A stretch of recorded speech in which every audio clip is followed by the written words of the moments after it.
Hello, everybody. Welcome to Talking Numbers. Today on the show, we have Keana Cub. She is one of my amateur MMA fighters. Very, very inspirational to me because of what I've seen her grow in the gym, how I seen her grow.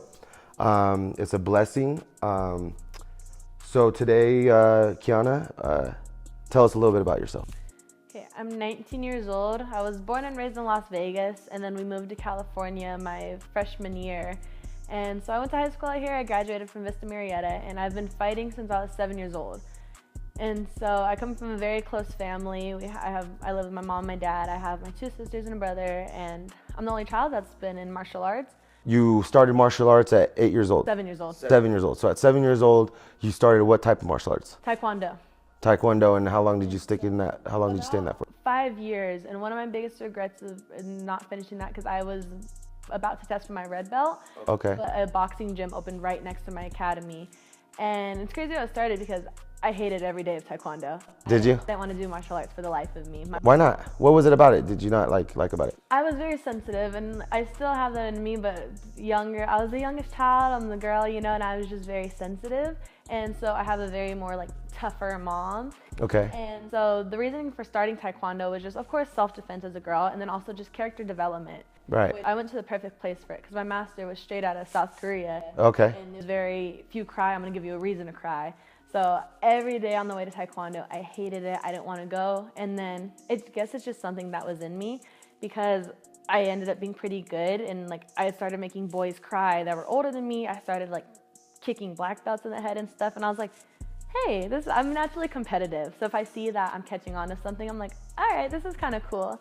So then fire did get starting, and I loved it. I did it for 5 years. And then curiosity took the best of me. A boxing gym opened right next door. So I was like, hey, what's that? So I started with that, and then I saw, then there was kickboxing there, and then I saw people on the mats doing jiu-jitsu and everything. I was like, I want to try it all. Right. And so at that time, you're young, you're intimidated by what you see, or maybe just not liking the Taekwondo, and you found a gym and you stuck with it. We're here today, and she's about to hopefully fight for the belt of Cali Cage Wars, right? That's a cool accomplishment, right? If you told me that when I was crying in the car on my way to Taekwondo at 7, I wouldn't have believed you. Right? So all that training and hard work from your mom pushing you into doing something maybe you didn't really want to do at the time, but now you love, and it feeds you and it gives you fire. So as a woman in a man's sport, sometimes people say it's hard to make money, right? And also you got to dedicate. MMA is a very hard sport to be a part of. And it did start out rough. I was at, I don't want to point fingers, but I was at a certain UFC gym. And it started out when I was in Las Vegas. And that's where I was doing my boxing and whatnot. And I did see the guys on the mats. And I've never been introduced to MMA in my life. So I saw what they're doing, and I was like, hey, that's kind of cool. So I talked to them about wanting to join the team and fighting with the guys. And they were like, oh no, and they gave me some BS excuses, and they're like, oh no, because you have braces and stuff. And I was like, well, I could get a mouthpiece for that. They're like, no, we just don't want the problems and stuff. And it was almost like a movie scene, because then one day I was in the back lockers and I was putting my stuff away, and I heard them talking around the corner, and they're like, we can't have a girl on the team, they're like, she's too young and she couldn't be able to hang with us. And that crushed me because I was young and I thought, I was still starting with martial arts, so I barely got the idea down of, hey, girls can do this too. And I heard that and I was like, so that's just another type of bullying. yeah. And it's cool because that gym shut down now, but right, but that didn't stop you. Mm-mm. The bullying and it pushed me more because I kind of wanted to prove myself after that. Prove to yourself that see that's life in general, and that's what we want to focus on, talking numbers and bringing you to the show and everything, showing people that you cannot give up, or you cannot let other people predict your life and what you're going to do with it, or give, and it's hard. Another thing about you did a lot of judo.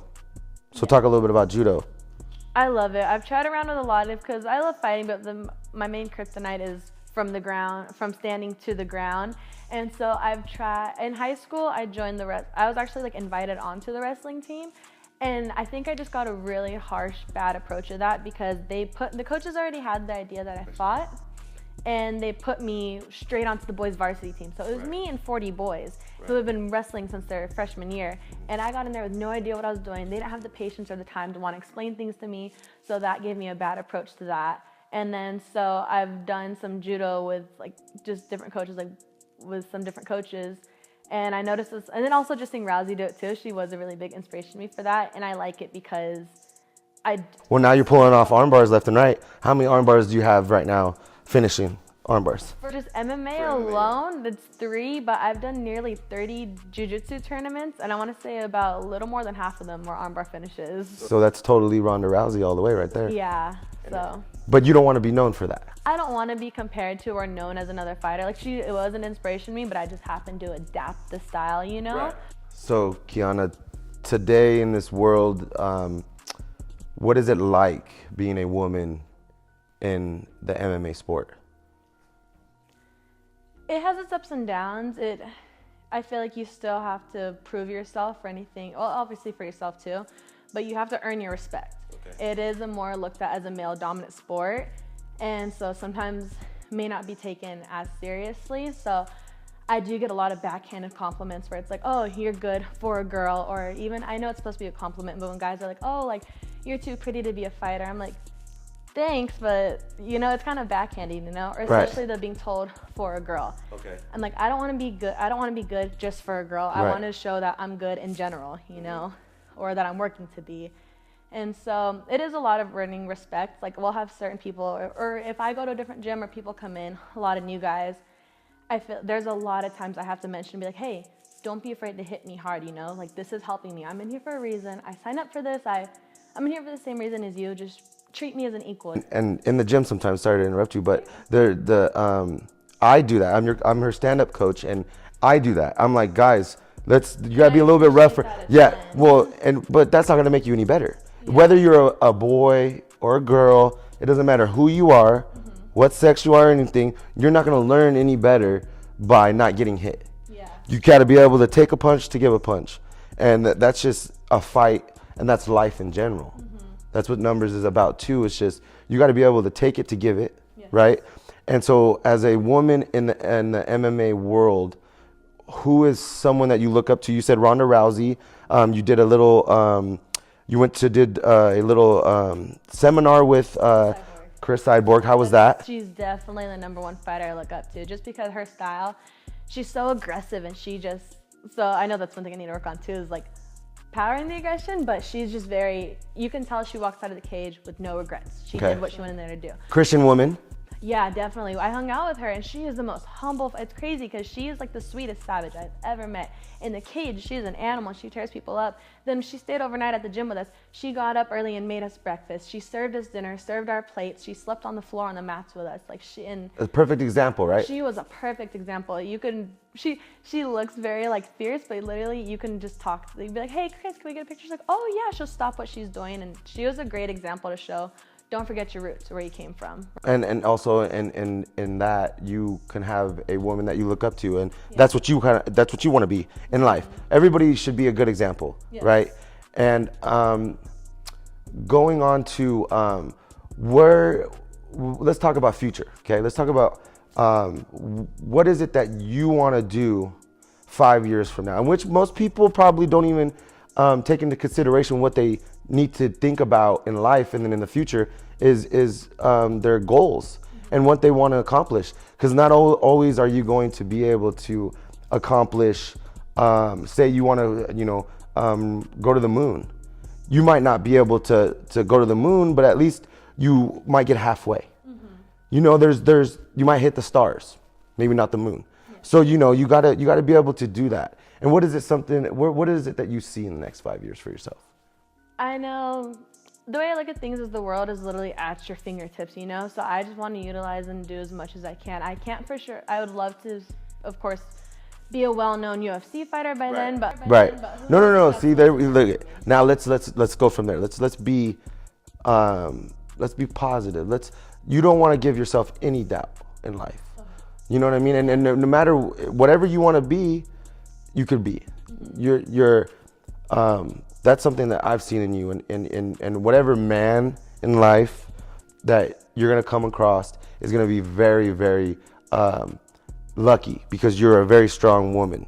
And for you to get in the ring and show that, and how you are humbled, and how you are, you help out with the kids, you teach them, that's a perfect example of what a woman should be. So the next 5 years, you don't give yourself any doubt, and you could have whatever it is you want. So tell me what it is you think, not that you think, but you know you want. What is it that you want to be successful at? I know I can become a professional fighter, and when I say that, I don't want to be known as, oh, she's the next Ronda Rousey, she's the next Chris Cyborg, or she's the best in the sport. I want to be the best to my ability in anything it is I do, you know, whether it is becoming a fighter, opening a business, coaching, or still continuing to work with kids. Whatever it is, I don't want to set standards for myself to where I only want to go here. I want to just go above and beyond, and just my main goal in all this. My main goal in 5 years is, of course, to reach like all those accomplishments, but I really just want to inspire as many people as I can on the way. A lot of people ask me, like, what's your main take on fighting? What do you like? What's your goals towards it?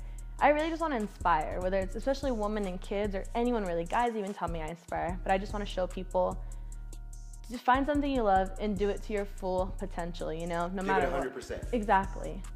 You have to give everything 100% in life. And that's something I see you do too. Like, you're always in the gym. You're always training real hard. You listen. I see it. I see in the next 5 years, you being very successful in anything that you want to be and you want to accomplish. And it's a good example for everybody else out there. See, so on Numbers, guys, when we bring people onto the show, we want to be able to set a goal and set an example for everybody out there. We're not the best at this yet. You know, we're new to this game.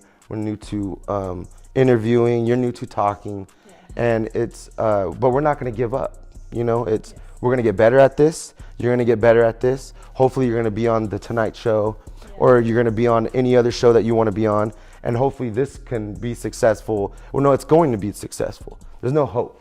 This is going to make it somewhere. We're going to have Speaking into existence. Speaking into existence, yes. And I just want to thank you for coming on the show. Thank you for spending the time and being an example you are. And we're blessed to have her on the show today. Thank you, everybody, for tuning in. Thank you for coming on, Keana. Thank you, Coach. Keana Cub. Thank you, everybody, for tuning in on Numbers, and God bless.